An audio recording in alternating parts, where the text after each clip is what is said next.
ଜଗନ୍ନାଥ ସାଙ୍ଗମାନେ ଆପଣମାନେ କେମିତି ଅଛନ୍ତି? ଆମେ ସବୁ ଭଲରେ ଅଛୁ। ଆଜି ରାମନବମୀଙ୍କ ଉପଲକ୍ଷେ ଆପଣମାନଙ୍କୁ ସମସ୍ତଙ୍କୁ ଶୁଭକାମନା ଆଉ ଆନ୍ତରିକ ଶୁଭେଚ୍ଛା। ଆଜି ମହାପ୍ରଭୁ ଜଗନ୍ନାଥଙ୍କର 56 ଭୋଗ ଭିତରୁ ମୁଁ ଆଜି 3ଟି ଭୋଗ ରାନ୍ଧିବାକୁ ଯାଉଛି। ଗୋଟିଏ ହେଉଛି ମିଠା କାନିକା, ଆଉ ଗୋଟିଏ ହେଉଛି ମିଠା ଡାଲି, ଆଉ ଗୋଟିଏ ହେଉଛି ବେସର ବା ମହର ତାକୁ କୁହାଯାଏ। ଆଉ ମହାପ୍ରଭୁଙ୍କ ମନ୍ଦିରରେ ତ ରନ୍ଧା ହୁଏ ମାଟି କୁଡ଼ୁଆରେ ବ୍ୟବହାର କରାଯାଏ। ଆମେ ତ ଘରେ ରୋଷେଇ କରୁଛୁ, ନର୍ମାଲି ଆମେ ଯେମିତି ଆମ ଘରେ ଯାହା ରୋଷେଇ କରୁଛୁ ଯେଉଁଥିରେ ଆମେ ସେଇଥିରେ କରୁଛୁ। ମୁଁ ଏଇଠି ପ୍ରେସର କୁକର୍ ଆଉ ଡିସ୍ରେ ବ୍ୟବହାର କରୁଛି। ଡିସ୍ର ଆପଣମାନେ ଯାହା ଯେମିତି ଆପଣଙ୍କର ଯେମିତି ରୋଷେଇ କରୁଛନ୍ତି ଘରେ ସେମିତି କରିପାରିବେ।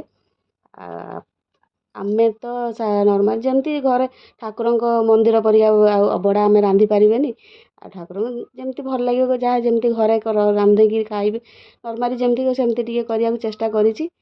ଆଉ ଯଦି କିଛି ଭୁଲ ହେଇଥିବ କ୍ଷମା କରିବେ। ମନ୍ଦିର ପରେ ତ ଭୋଗ ଆମେ ରାନ୍ଧି ପାରିବାନି ନା। ଆଉ ଠାକୁରଙ୍କ ଭୋଗ ଠାକୁରଙ୍କ 56 ବଡ଼ ଠାକୁରଙ୍କର ଜଗନ୍ନାଥଙ୍କର ବଡ଼ ଭୋଗ 56 ଭୋଗ। ତା ଭିତରୁ ଆମେ ତ କିଛି ନୁହେଁ କହିବାକୁ ଗଲେ, ଆମକୁ ଯେତିକି ଯାହା ଆସିଲା। ଆଉ ଭଲ ଲାଗିଲେ ଭିଡ଼ିଓ ଟିକେ ଲାଇକ୍ କରିବେ, ସେୟାର କରିବେ, କମେଣ୍ଟ କରିବେ।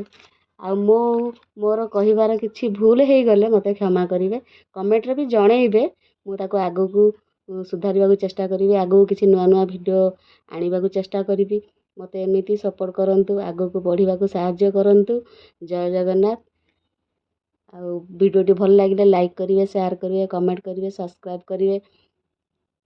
ଆଉ ଏମିତି ଆପଣଙ୍କ ସାଥ ସହଯୋଗ ହେଲେ ନୂଆ ନୂଆ ଚ୍ୟାନେଲ୍ ଯେଉଁମାନେ ସବୁ ଖୋଲିଛନ୍ତି ତାଙ୍କମାନଙ୍କୁ ସପୋର୍ଟ ମିଳିଯିବ, ଆମମାନଙ୍କୁ ବି ସପୋର୍ଟ ମିଳିଯିବ। ଜୟ ଜଗନ୍ନାଥ। Thank you.